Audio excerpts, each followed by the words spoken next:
అందరం కూర్చున్న స్థలంలో నుంచి కళ్ళు మూసుకుంది. ఒక్కసారిగా అందరు కళ్ళు మూసుకుంది. ఒక్కసారిగా ఒక చిన్న ప్రార్థన చేసుకుందాం. అందరు మనస్ఫూర్తిగా కళ్ళు మూసుకొని 2 నిమిషాలు మనస్ఫూర్తిగా పరిశుద్ధాత్మ దేవుడు మన మధ్యలోకి సంచరించలాగున, ఆయన ఆత్మ మన మధ్యలో బలంగా వీచులాగున అందరం కళ్ళు మూసుకొని, కూర్చున్న బిడ్డలు కళ్ళు మూసుకొని 2 నిమిషాలు అందరు కళ్ళు మూసుకొని నాతో పాటు ప్రార్థనలు ఏకీభవించండి. ఆయన ఆత్మ మన మధ్యలోకి బలంగా ఆయన ఆత్మ మన మధ్యలోకి దిగి రావాలి. అందరు కళ్ళు మూసుకొని, ప్రభువా మా మధ్యలోకి దిగి రాదండి, నీ దాసుని నీ ఆత్మతో నీ శక్తితో నింపని. అందరు కళ్ళు మూసుకొని మీరు కూర్చున్న స్థలంలో 2 నిమిషాలు అందరు కళ్ళు మూసుకొని ప్రార్థన చేద్దాం. 2 నిమిషాలు కూర్చున్న స్థలంలో కళ్ళు మూసుకొని, ఓ ప్రభు,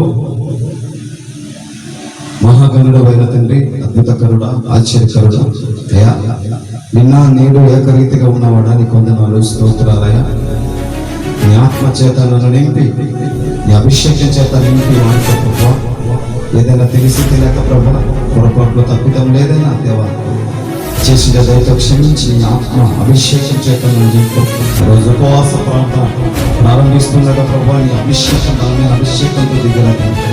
గడిచిన 2 సంవత్సరాలు ఉపవాస ప్రార్థన ప్రభా, ఈ 3వ సంవత్సరం బహుబలంగా అద్భుతంగా ఉపవాస ప్రార్థనలు జరుగులాగున అనేక ప్రజలకు ప్రభా ఈ పరిచర్య తెలియజేయబడులాగున అనేక గ్రామాలు ఉపవాస ప్రార్థన ద్వారా ఈ పరిచర్య దేవ వ్యాప్తి చెందలాగున ఈరోజు బహుబలంగా నన్ను వాడుకొనాయన, బహుబలంగా నన్ను దర్శించినాయన ప్రభా. ఉపవాస ప్రార్థన ఉంటకు సిద్ధపడిన బిడ్డలు కూడా బహుబలమైన అభిషేకం చేత ఈరోజు నింపునాయన. ఈరోజు మాతో అందరితో బలంగా అద్భుతంగా వండర్ఫుల్ గా మాట్లాడు ప్రభు. ఆయా నువ్వు నిన్న నేడు ఏకరీతిగా ఉన్న దేవుడు, నువ్వు సత్యమైన దేవుడు, నువ్వు నిరంతరం ఉన్నవాడవు ప్రభు. ఆయా ఎప్పుడు ఒకే రీతిగా ఉన్నవాడవు, నువ్వు సర్వశక్తి కలిగిన వాడవు ప్రభు. నన్ను నీ స్వాధీనపరచుకో, నా శరీరాన్ని నీ స్వాధీనపరచుకో ప్రభు. నా కంఠ స్వరాన్ని మొట్టు దేవా, అరికాలు మొదలుకొని నడినెత్తి వరకు, నడినెత్తి మొదలుకొని అరికాల వరకు నిలబెట్టున్న నీ అభిషేకంతో నింపు, నీ రక్తంతో కడుగు, నీ అభిషేకంతో నింపు. నీ దేవుడు తన చేత మా మధ్యలోకి దిగి రండి ప్రభు, అభిషేకం చేత దిగి రండి ప్రభు, నీ ఆత్మ చేత దిగి రండి ప్రభు. పరిశుద్ధాత్మదేవ ఈ రోజు ఒక్కొక్క బిడ్డ హృదయం దత్తరిల్లాగున ప్రభు. ఈ రోజు బలమైన అభిషేకము దేవా, ఈ చుట్టుపక్కల ప్రాంతాల్లో, ఈ చుట్టుపక్కల గ్రామాల్లో ప్రభు, ఎక్కడెక్కడ పనిచేస్తున్న దురాత్మ, అంధకార, చీకటి శక్తులు పరిగెత్తులాగున ఈ బలమైన అభిషేకం చేత, ఈ బలమైన శక్తి చేత మా మధ్యలోకి దిగిరండి ప్రభు. సర్వేశ్వరుడా, సర్వాధికారి, సర్వశక్తిమంతుడా, ఈ అభిషేకం చేత మా మధ్యలోకి దిగిరండి. దాసుని ఆత్మతో నింపు.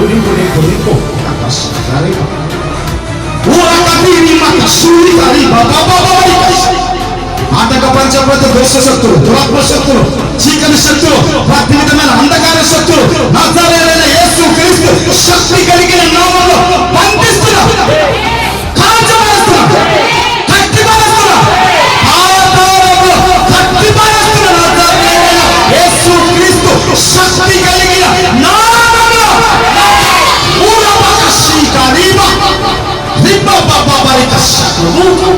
పరిశుద్ధాత్ముడా బలంగా ఈరోజు బలంగా కదులు. బలమైన అభిషేకం చేత ఒక్కొక్క బిడ్డను నింపునాయన. వారిలో పనిచేసే దురాత్మలు, దుష్ట శక్తులు, అంధకార శక్తులు, చీకటి శక్తులు విల్లవేళలాడాలి ప్రభు. ఈరోజు బలమైన అభిషేకం చేత దాసుని నింపినందుకు నీకు స్తోత్రం, నీ దైవజనం నింపినందుకు నీకు స్తోత్రం దేవా, నీ ఆత్మతో నింపినందుకు స్తోత్రాలు. స్తుతి స్తోత్రం.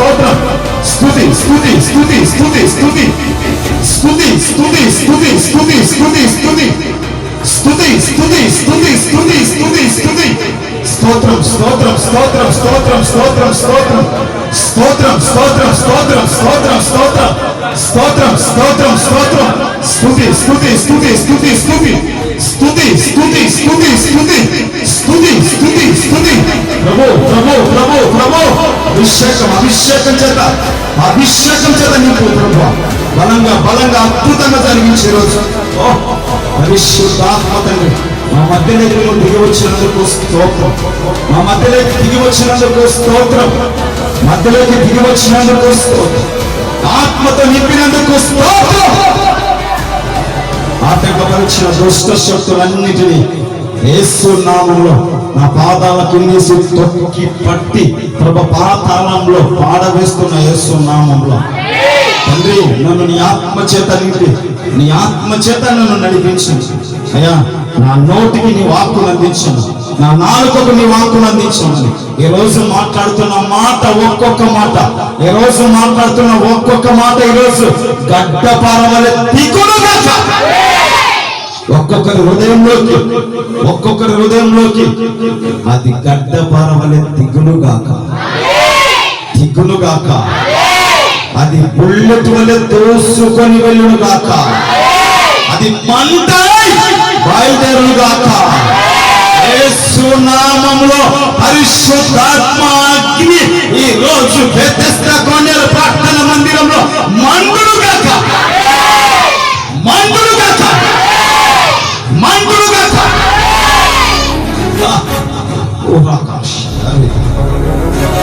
పరిశుద్ధాత్మ దేవ మనుషుల కోసం ఎవరికి రాలేదు, మనుషుల నమ్మి నేను సేవకు రాలేదు, నిన్ను నమ్మి వచ్చాను. మనుషుల మీద ఆధారపడలేదు, నీ మీద ఆధారపడి వచ్చాను. నన్ను వాడుకో. ఈరోజు ఒక్కొక్క బిడ్డ నాలో నీ మహిమను చూచులాగున, ఈరోజు ఒక్కొక్క బిడ్డ ఉపవాస ప్రార్థన అభిషేకము పొందుకొనులాగున ప్రభు అభిషేకము వారిలో వారి ఇంటిలో పనిచేసే ప్రతి విధమైన కాడిని అపవాది కాడిని విరగొట్టబడులాగున బలమైన అభిషేకం చేత నింపు. ఈరోజు నింపు ప్రభు, ఘనత మహిమ ప్రభావం చెల్లించు. యేసు నామములో నన్ను సమయం అంతా నీ చేతికి అప్పచెప్పు. యేసు నామములో ప్రార్థిస్తున్నాను తండ్రి.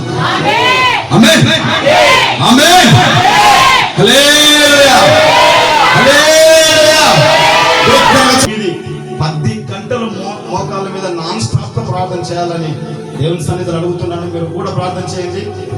9 గంటలు 10 గంటలు మోకాళ్ళ మీద ప్రార్థన చేస్తే 10 గంటలు నాన్ స్టాప్ అంటే ఉదయం మోకాళ్ళ మీద ప్రార్థనలకు వస్తే దాదాపు సాయంత్రం వరకు మోకాళ్ళ మీద ప్రార్థన చేతులెత్తి ప్రార్థన చేయాలని దేవుని సన్నిధిలో నిశ్చయించుకున్నా. మీరు కూడా ప్రార్థన చేయండి. అలా ప్రార్థన చేద్దాం. ఈ ప్రార్థనలో ఎక్కడెక్కడవన్నీ కొట్టుకొస్తాయి. ఆమేన్ హల్లెలూయా హల్లెలూయా.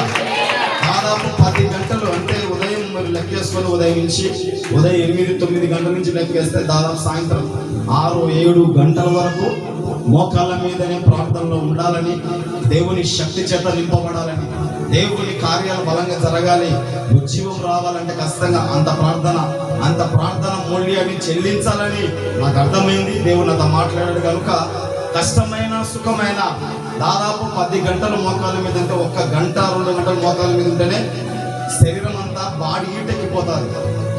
ఈటెక్కిపోయి నాకైతే దమ్గా ఈటెక్కిపోయి కడుపు నొప్పి వస్తుంది నాకైతే. కానీ 10 గంటలు అంటే కొంచెం సాహసం ఇది అయినా పర్వాలేదు. నడిపించేవాడు నాయకుడు ఆయన సర్వశక్తి కలిగిన దేవుడు. ఆమేన్. 2 గంటలు 3 గంటలు ప్రార్థన చేస్తే కడుపు నొప్పి వస్తే అది నా బలం. 10 గంటలు 11 గంటలు అంటే అది ఎవరు బలం? హల్లెలూయా.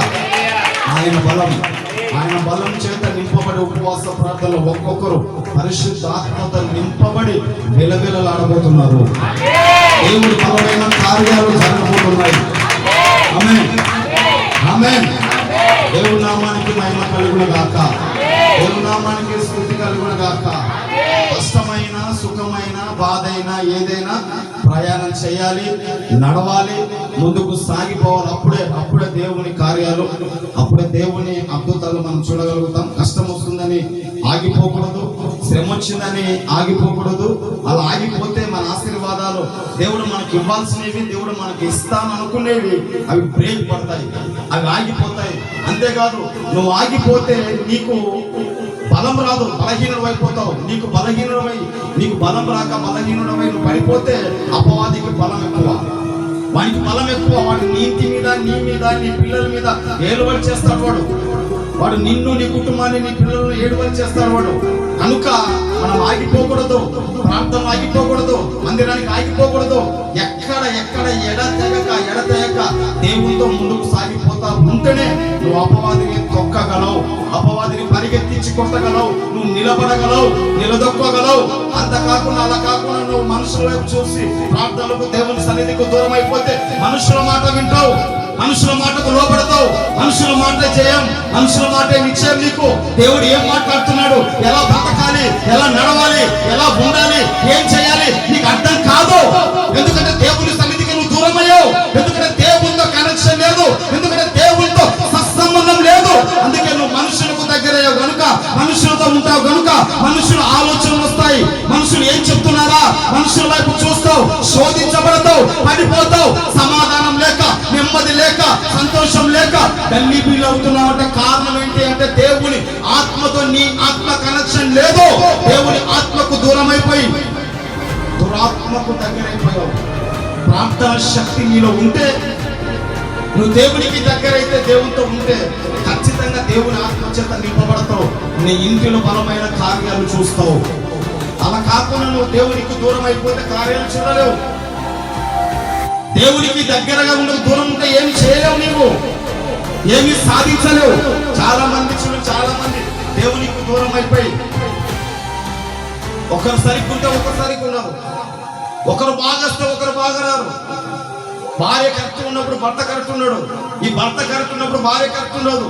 ఇదే వచ్చింది. భర్త కరెక్ట్ ఉన్నప్పుడు భార్య కంట్రోల్లో ఉంటే, భార్య తగినట్టుగా ఉంటే అతను లోపడతాడు. ఈమె తగినట్టు ఉండదు, ఈమె కొంచెం ఓవర్ చేస్తుంది, ఈలోగా ఇతను పడిపోతాడు. హల్లెలూయా. భార్య బాగున్నప్పుడు భర్త లోపడాడు. అలా ఒక్కరి కుటుంబాలు చిచ్చు పెడుతూ అపవాది గారు గల్లిబిల్లి చేస్తూ చాలా మంది జీవితాలు, సంసారాలు గల్లిబిల్లి అయిపోతున్నాయి. అలా గల్లిబిల్లి కాకుండా మరలా సంసారాలు కట్టబడాలి అంటే ఒకటి ప్రార్థన, దేవుని సన్నిధికి రావాలి. అలా దేవుని సన్నిధికి వచ్చి దేవునితో కనెక్షన్ కావాలంటే ఒక్క మార్గం, అదే ఉపవాస ప్రార్థనలు. ఆమేన్. ఉపవాస ప్రార్థనలో ఏ కార్యమైనా కొట్టవచ్చు, ఉపవాస ప్రార్థనలో దేన్నైనా సాధించవచ్చు, ఉపవాస ప్రార్థనలో దేన్నైనా ఢీకొట్టవచ్చు. ఉపవాస ప్రార్థనలో అసాధ్యమైనది, సాధ్యం కానిది ఏదీ లేదు. ఆమేన్, ఆమేన్. ఉపవాస ప్రార్థన బలం. ఈరోజు ఈనాడు క్రైస్తవులు, ఈనాడు మనుషులు, ఈనాడు సమాజం ఎలా ఉందంటే ఎలా ఉందో మీకు నేను ఒక వ్యక్తిని పరిచయం చేసి నీకు ముగిస్తాను. నేను చూడండి, ఇశ్రాయేలు ప్రజలు, దేవుడు ఇశ్రాయేలు ప్రజలను నడిపించి దేవుడు చాలా ప్రేమమయుడు అండి. దేవుడు చాలా ప్రేమ కలిగిన వాడు. దేవుడు చాలా అంటే ఆయన మన కోసం ఎప్పుడు, ప్రతి నిమిషం ఆయన మన కోసం ప్రతి క్షణం పరితపిస్తూ ఉంటాడు. ఆయన మనల్ని ఎప్పుడు విడనాడడు, ఎప్పుడు ఆయన మనకు వేరు కాదు. ఆయన మనల్ని ప్రేమిస్తూ ఉంటాడు, ఆయన మనల్ని ఎప్పుడు చూస్తూ ఉంటాడు. దేవుడు ఎంత ప్రేమమయుడు అంటే ఇశ్రాయేలు ప్రజలు అనగా యాకోబు సంతానము, అనగా ఇస్సాకు సంతానము, అనగా అబ్రహాము సంతానము, అనగా తేరాకు సంతానము, అనగా నహూరు సంతానము, అనగా నోవాకు సంతానము, అనగా ఎనోష్ సంతానము, ఆదాము సంతానము. ఈ ఇశ్రాయేలు ప్రజలు ఐగుప్తు దేశంలో బానిసత్వంగా, అంటే ఐగుప్తు దేశంలో రాజు కింద బానిసగా బ్రతుకుతున్న బానిస బ్రతుకు ఇశ్రాయేలు ప్రజలది. బానిస బ్రతుకు, తృణీకరించబడిన బ్రతుకు. అందరి చేత వెలివేయబడిన బ్రతుకు, అందరి చేత నెట్టివేయబడిన బ్రతుకు, అందరూ చీయని కొట్టి తిట్టి ఇష్టం వచ్చినట్లుగా చేస్తున్నారు. ఆ సమయంలో ఆ బాధను, ఆ వేదనను, ఆ కన్నిటిని చూసిన ఆ దేవుడు ఇశ్రాయేలు ప్రజలను దర్శించి, ఇశ్రాయేలు ప్రజలతో మాట్లాడి, ఇశ్రాయేలు ప్రజలను నడిపించి ఎక్కడి నుంచి, ఐగుప్తు దేశం నుంచి కానాను దేశాన్ని తీసుకొచ్చాడు. ఐగుప్తు దేశంలో బానిసత్వం నుంచి కానాను దేశాన్ని తీసుకొచ్చాడు. కానాను దేశానికి తీసుకొచ్చి కానాను దేశంలో వారిని స్థిరపరిచి అక్కడ మంచి పంటను, అక్కడ మంచి ధాన్యాన్ని, మంచి భూమిని, మంచి నీరిచ్చే కాలువలు కలిగిన మంచి పంట పండే భూమిని, కానాను దేశము అనగా పాలు తేనెలు ప్రవహించే దేశము అనగా మంచి నేలను దేవుడు, మంచి జీవితాన్ని ఇశ్రాయేలు ప్రజలకు ఇచ్చాడు. మంచి జీవితం, మంచి ఆశీర్వాదకరమైన జీవితం, మంచి జీవితాన్ని దేవుడు వారికి ఇచ్చి కానాను దేశంలో వారిని కూర్చోబెట్టాడు. అయితే వారు పాపం చేస్తున్నారు, దేవుడు మరలా శత్రువుకు అప్పచెప్తున్నాడు. వారు పాపం చేస్తున్నారు, దేవుడు మరలా శత్రువుకు అప్పచెప్తున్నాడు. మరలా దేవుడిని అడగడం, దేవుడిని బతిమాలడం, మరలా దేవుని దగ్గరికి వచ్చి ప్రభువా ప్రభువా ప్రభువా మమ్మల్ని క్షమించు ప్రభువా. ఆ విధంగా దేవుని బతిమలాడడం, దేవుడు క్షమించడం, దేవుని బతిమలాడడం, దేవుడు క్షమించడం. ఎందుకు దేవుని బతిమలాడుతున్నారంటే దేవునికి దూరమైపోయారు. దేవునికి దూరమై విగ్రహ ఆరాధన చేస్తున్నారు. దేవునికి దూరమై ఇష్టానుసారంగా బ్రతుకుతున్నారు. దేవునికి దూరమై ఇష్టం వచ్చినట్టుగా బ్రతుకుతున్నారు. కష్టం వచ్చేసరికి ప్రభువా ప్రభువా చెప్పాడు కదా, నేను ప్రేమామయుడను, నేను కనికరం కలిగిన వాడను. కనుక కష్టం వచ్చినప్పుడేమో ప్రభువా, శ్రమ వచ్చినప్పుడు ప్రభువా, సుఖంగా ఉండేసరికి, ఆనందంగా ఉండేసరికి, అంత బాధ ఉండేసరికి దేవుణ్ణి కలత కొట్టేసి విగ్రహారాధన చేస్తూ, అక్కడున్న దేవి దేవతలను చేస్తూ, పాపం చేస్తూ, ఇష్టం వచ్చినట్లుగా ప్రవర్తిస్తూ, తాగుతూ, తింటూ ఎంజాయ్ చేస్తున్నారు. అలా దేవుడు శత్రువుకు అప్పచెప్తున్నాడు. మరలా దేవుని దగ్గర క్షమాపణ కోరుతున్నారు, మరలా అప్పచెప్తున్నాడు. ఆ విధంగా జరుగుతూ దేవుడు ఒకసారి చూశాడు. చూసి వారిని కంప్లీట్ గా దేవుడు వదిలేశాడు. మరి శాశ్వతంగా వదిలేశాడు. దేవుడు వదిలేస్తే శత్రువు సైన్యం వచ్చి పడింది వారి మీద. హల్లెలూయా.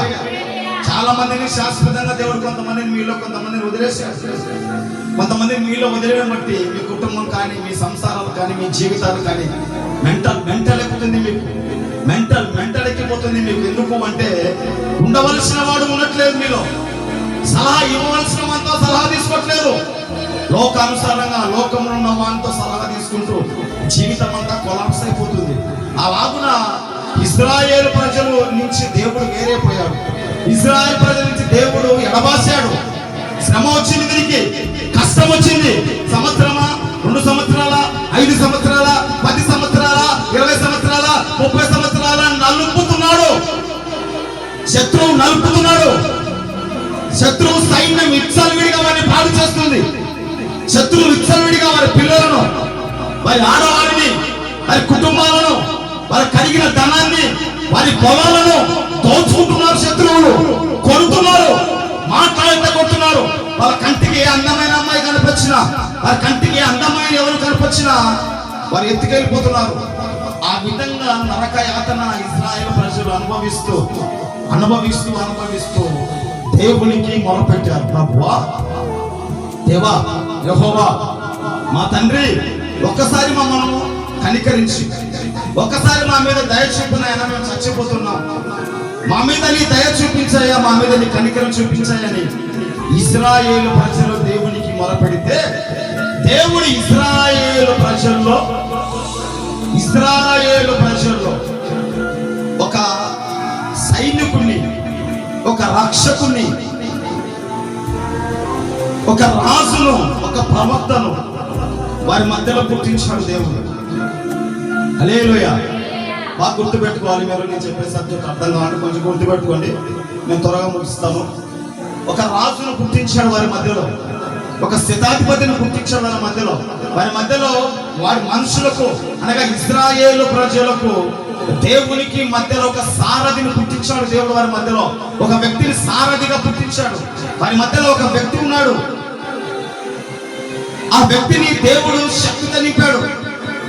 ఆ వ్యక్తిని దేవుడు అభిషేకంతో నింపాడు. ఆ వ్యక్తిని దేవుడు ఆత్మతో నింపాడు. ఎందుకు నింపాడంటే ఇశ్రాయేలు ప్రజలకు కాపుదలగా, ఇశ్రాయేలు ప్రజల కోసం, ఇశ్రాయేలు ప్రజలు రక్షించడం కోసం, ఇశ్రాయేలు ప్రజల కోసం, ఇశ్రాయేలు ప్రజలకు దేవునికి సారథిగా ఉండడం కోసం ఆ వ్యక్తిని దేవుడు పుట్టించాడు. పుట్టించి మనుషులందరికంటే డిఫరెంట్ గా పుట్టించాడు. మనుషులందరికంటే డిఫరెంట్ కలిగిన శక్తితో నింపాడు.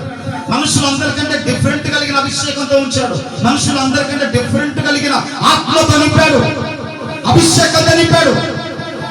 ఆ వ్యక్తి నింపితే చూడండి, చాలా మందిని దేవుడు ఒక ప్రత్యేకంగా ఏర్పరచుకుంటాడు. ఒక ప్రత్యేకంగా చాలా మంది, అందరూ ఒకటి కాదు, అందరూ ఒకటి కాదు. హల్లెలూయా. ఉన్నారా మీరు? అందరూ ఒకటి కాదు. మీకు 2 మాటలు బైబిల్ చూపిస్తా. అందరూ ఒకటి కాదు, దయచేసి నేను చెప్తున్నా, అందరూ ఒకటి కాదు. బైబిల్లో చాలా మంది దైవజనులు, చాలా మంది ప్రవక్తలు, చాలా మంది న్యాయాధిపతులు వేరు, కానీ ఈ వ్యక్తి మాత్రం వేరు. ఎందుకంటే దేవుడు ఒక్కొక్కరిని ఒక్కొక్క డిఫరెంట్ గా వాడుకుంటాడు. నేను చెప్తున్నాను, మీ అభిషేకం వేరు, మీ పక్కన ఉన్న వాళ్ళ అభిషేకం వేరు. దేవుడు మిమ్మల్ని పుట్టించిన విధానం వేరు, మీ పక్కన ఉన్న వాడిని పుట్టించిన విధానం వేరు. దేవుడు నీ కుటుంబం పట్ల ప్రణాళిక వేరు, నీ పక్కన పట్ల ప్రణాళిక వేరు. నువ్వు అతనితో పోల్చుకోకూడదు, నువ్వు ఆమెతో పోల్చుకోకూడదు, నువ్వు ఆ కుటుంబంతో పోల్చుకోకూడదు, నువ్వు వారితో పోల్చుకోకూడదు. ఎందుకంటే దేవుడు నీకు ఇచ్చే ఘనత నీకు ఇస్తాడు, వారికి ఇచ్చే ఘనత వారికి ఇస్తాడు. దేవుడు వారికి ఇవ్వాల్సింది వారికి ఇస్తాడు, నీకు ఇవ్వాల్సింది నీకు ఇస్తాడు. ఒకరితో పోల్చుకోకూడదు, ఒకరితో సరి చూసుకోకూడదు. ఈ వ్యక్తిని దేవుడు ఎందుకు నిర్మించాడంటే, ఈ వ్యక్తిని దేవుడు ఎందుకు పుట్టించాడు? ఇశ్రాయేలు కోసం పుట్టించాడు. ఇశ్రాయేలు సైన్యం కోసం, ఇశ్రాయేలు ప్రజల కోసం, వారికి రక్షణ కోసం, వారికి కాపుదల కోసం, వారికి ప్రొటెక్షన్గా ఉండడం కోసం ఈ వ్యక్తిని దేవుడు పుట్టించాడు. పుట్టించి మంచి బలమైన అభిషేకం ఇచ్చాడు, బలమైన శక్తినిచ్చాడు, బలమైన అనంతం ఇచ్చాడు. అయితే ఎంత అనంతం ఇచ్చాడు, ఎంత అభిషేకం ఇచ్చాడు. చాలా మంది సేవకులు ఇలా ఎందుకు ప్రార్థన చేశాడు, ఇలా ప్రార్థన చేస్తే ఎందుకు కింద పడిపోయారు, ఇలా ప్రార్థన చేస్తే ఎందుకు ఇలా మాట్లాడుతున్నారు, అద్భుతాలు ఎక్కడున్నాయి, స్వస్థతలు ఎక్కడున్నాయి, అంత వాక్యమే కదా, అంత వాక్యం మీద ఆధారపడాలి కదా, అంత వాక్యమే కదా. ఇప్పుడు వరాలు ఎక్కడున్నాయి, అద్భుతాలు ఎక్కడున్నాయి, స్వస్థతలు ఎక్కడున్నాయి, కార్యాలు ఎక్కడున్నాయి, అన్య భాషలు ఎక్కడున్నాయి అని చాలా మంది మాట్లాడే వాళ్ళు ఉంటారు. అయితే ప్రభు ఎవరికి ఇచ్చిన తలంత వారికి ఇస్తాడు. దేవుడు ఎవరికి ఇచ్చాల్సిన పరిచయం వారికి ఇస్తాడు. దేవుడికి ఎవరికి ఇవ్వాల్సిన వారికి ఇస్తాడు. దేవుడు ఎప్పుడు ఒకరిలాగా ఉంచాడు. ఒకడు వాక్యం మీద ఆధారపడతాడు, ఒకడు అద్భుతాల మీద ఆధారపడతాడు, ఒకడు చూసి క్రియల మీద ఆధారపడతాడు. అంటే ఒక్కొక్క మనిషి ఒక్కొక్కలాగా ఉంటాడు, ఒక్కొక్క కుటుంబం ఒకలాగా ఉంటుంది. అందరూ ఒకలాగా ఉండరు, అందరూ ఒకే విధంగా ఉండరు. దేవుడు కూడా పరిచయం నానా విధాలుగా పరిచయం ఉంచాడు, నానా విధాలుగా పరిచయం ఉంచాడు. దేవుడు ఒక్కొక్కరికి ఒక అభిషేకం, ఒక్కొక్కరికి ఒక అనంతికి ఇచ్చాడు దేవుడు. చూడండి, పేతురుకి ఇచ్చిన అభిషేకం వేరు, యోహానికి ఇచ్చిన అభిషేకం వేరు, పౌలుకి ఇచ్చిన అభిషేకం వేరు, తర్వాత శిష్యులకు ఇచ్చిన అభిషేకం వేరు. హల్లెలూయా, హల్లెలూయా. చూడండి, అపోస్తుడైన పౌలు దాదాపు ఒక 20 సంఘాలు పైన కట్టాడు. ఆయన అపోస్తుడైన పౌలు సంఘాలు బీభత్సంగా కట్టాడు, సంఘాలు బీభత్సంగా సువార్త ప్రకటించాడు. అపోస్తుడైన పౌలు దేవుని కోసం కరిగిపోయాడు. కానీ పేతురు శిష్యువు, యేసుక్రీస్తు ప్రభుతో ఉన్నవాడు, యేసుక్రీస్తు ప్రభుతో నడుస్తున్నవాడు. కానీ పేతురు దాదాపు 2 సంఘాలే, 2 సంఘాలు. ఒకటి మొదటి పేతురు, రెండో పేతురు, 2. కానీ అపోస్తుడైన పౌలు యేసుక్రీస్తు ప్రభు శిష్యుడు కాదు, కానీ బీభత్సమైన సంఘాలు కట్టాడు. హల్లెలూయా, హల్లెలూయా. కానీ చేయబెట్టి ప్రార్థన చేస్తే కంటే పేతురు చేయబెట్టి ప్రార్థన చేస్తే ఏ దమ్ముగా పరిశుద్ధాత్మతో నింపబడే వాళ్ళంట. హల్లెలూయా, హల్లెలూయా. పేతురు ప్రార్థన చేస్తే చాలంట, బోధిస్తుంటే చాలంట, పరిశుద్ధాత్మతో నింపబడి వెలవెలలాడే వాళ్ళంట. హల్లెలూయా, హల్లెలూయా. అపోస్తుడైన పౌలు బోధిస్తూ ఉంటే గంటల తరబడి వాక్యం వినే వాళ్ళంట, గంటల తరబడి వాక్యం వినే వాళ్ళంట. అదే పేతురు బోధిస్తుంటే పేతురు బోధ విన్న వారందరి మీదకి పరిశుద్ధాత్మ దిగి వచ్చేదంట. హల్లెలూయా, హల్లెలూయా. పేతురుకు సపోర్ట్ ఇచ్చి యోహాను కలిసి ప్రార్థన చేస్తే, యోహాను ప్రార్థన చేస్తే అక్కడికక్కడే చచ్చిన డెడ్ బాడీ లేచి కూర్చునేదంట. ఆమేన్. హల్లెలూయా. అంటే ఒక్కొక్కరికి ఒక అభిషేకం, ఒక్కొక్కరికి ఒక అభిషేకం. నాలాగా ఒక సేవకుడు ఉండాలని గ్యారెంటీ లేదు, ఆ సేవకులాగా నేను ఉండాలని గ్యారెంటీ లేదు. దేవుడు ఎవరికి ఇచ్చే అభిషేకం వారికి ఇస్తాడు, దేవుడు ఎవరికి ఇచ్చే తలాంతం వారికి ఇస్తాడు, దేవుడు ఎవరిని ఎలా వాడుకోవాలో అలా వాడుకుంటాడు. ఆమేన్. ఆమేన్. హల్లెలూయా. హల్లెలూయా. దేవుడు నామానికి మహిమ కలుగును గాక. దేవుడు నాకు చేయబెట్టి ప్రార్థన చేస్తే దయ్యాలు కానీ దుష్టాత్మలు కానీ లేదా పరిశుద్ధాత్మలు కానీ నింపబడాలి. అటువంటి అభిషేకం దేవుడు నాకు ఇచ్చాడు. అది దేవుని కృప. దేవుడు నా మీద ఇచ్చాడు దయ, అది దేవుని కృప. అలాగని నాకు వచ్చినట్లు అందరికి రావాలని లేదు. హల్లెలూయా. ఒక్కొక్కరు సంఘాలు కట్టుకుంటూ ఆ ఊళ్ళ సంఘం, ఈ ఊళ్ళ సంఘం, ఈ ఊళ్ళ సంఘం, అక్కడ ఒక సంఘం, ఇక్కడ ఒక సంఘం కట్టుకుంటూ వెళ్ళిపోతారు. అది వాళ్ళకి ఇచ్చిన తనంతో దేవుడు, అది వారికి ఇచ్చిన అభిషేకం. దేవుడు అందుకోసం వారిని పిలిచాడు. ఒకరికి పాటలు బీభత్సంగా పాటలు రాస్తారు, బీభత్సమైన పాటలు రాస్తారు. ఒకరు వాక్యం అద్భుతంగా వాక్యం చెప్తారు. ఒకరు అద్భుతంగా వండర్ఫుల్ గా ఊహించని గొప్ప అద్భుత కార్యాలు చేస్తారు. అంటే దేవుడు ఎవరికి ఇచ్చే అభిషేకం, దేవుడు ఎవరికి ఇచ్చే తాళంతో వారికి ఇస్తాడు. అలాగున ఈ వ్యక్తి కూడా దేవుడు పిలుచుకున్నాడు, ఈ వ్యక్తిని డిఫరెంట్ గా చేశాడు. హల్లెలూయా.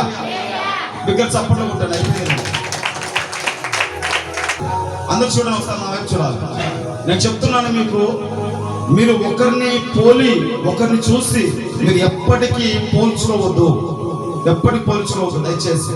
నేను ఒకటే చెప్తున్నాను, ఆ ఇంటి అమ్మాయి ఇలా ఉంది, ఈ అమ్మాయి ఇలా ఉందని మీరు ఎప్పటికి పోల్చుకోవద్దు. వారికి ఇచ్చే దేవుడు వారికి ఇచ్చింటాడు, నీకు ఇచ్చేది కూడా దేవుడు నీకు ఇస్తాడు. ఆమేన్. అర్థమవుతుందా? ఎవరికి ఇచ్చేది దేవుడు వారికి ఇస్తాడు. వాడిలాగా ఉండాల్సిన అవసరం లేదు, వాడు అలా ఉండాల్సిన అవసరం లేదు. నువ్వు నీలా ఉండవు చాలు. ఆమేన్.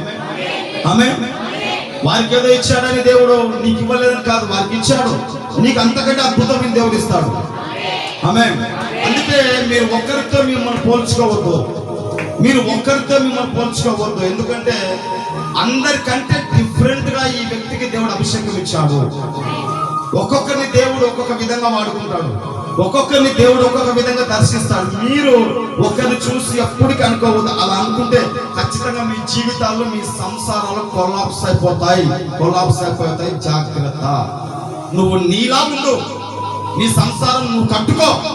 నీ జ్ఞానం చేత, నీ వివేచన చేత, నీకు ఇచ్చిన తెలివి చేత నీ సంసారాన్ని నువ్వు కట్టుకో. నువ్వు ఒకరితో పోల్చుకోవద్దు. ఒకరితో పోల్చుకున్నా, ఒకరి మాటలు విన్నా నీ సంసారం నీవే చేతులారా నాశనం చేసుకుంటావు. హల్లెలూయా. హల్లెలూయా. నీకు దేవుడిచ్చే ఆలోచన బట్టి, దేవుడు నీకు ఇస్తున్న ఆలోచన బట్టి నీ సంసారాన్ని, నీ జీవితాన్ని నువ్వే కట్టుకోవాలి. వారితో పోల్చుకోవడం, వీరితో పోల్చుకోవడం, వారితో పోల్చుకోవడం, వీరితో పోల్చుకోవడం, అలా పోల్చుకోకూడదు. ఎందుకు పోల్చుకోకూడదు అంటే దేవుడు అందరి కుటుంబాలు, అందరి జీవితాలు ఒకేలాగా ఉండవు. హల్లెలూయా. హల్లెలూయా. ఇక్కడ మనం దెబ్బతినేది, ఇక్కడ మనకు ఎఫెక్ట్ పడేది. వాళ్ళు అలా ఉండాలి, మనం ఉండాలి ఇలా. వాళ్ళు ఇలా చేస్తున్నాం, మనం ఇలా చేయాలి. నో, అలా ఉండాల్సిన అవసరం లేదు. దేవుడు నీకేది ఇచ్చాడో ముందు దాన్ని చెక్ చేసుకో. ముందు నీలో ఏముందో, నీ పట్ల దేవుడి ప్రణాళిక ఏంటో ముందు దాన్ని చెక్ చేయి. దాని మీద దృష్టి పెట్టు. నీకు దేవుడు ఏది ఇవ్వాలనుకుంటున్నావు దాని వైపు చూడు. నువ్వు దేవుడు నిన్ను ఎలా ఉంచాలో దాని వైపు చూడు. నువ్వు వాళ్ళు ఎలా ఉన్నారు, వీళ్ళు ఎలా ఉన్నారు చూడొద్దు. హల్లెలూయా. హల్లెలూయా. ఎందుకంటే ఈ వ్యక్తిని ఎందుకు దేవుడు పుట్టించాడు అంటే ఇజ్రాయేలు ప్రజలకు రక్షకునిగా పుట్టించాడు. ఇతని అభిషేకము, ఇతని శక్తి, ఇతని పవర్ ఎంత తెలుసా? చూడండి, చూపిస్తామాట. ఒక మాట చెప్పి ముగిస్తా.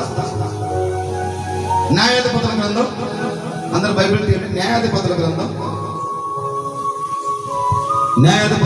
Page number 211.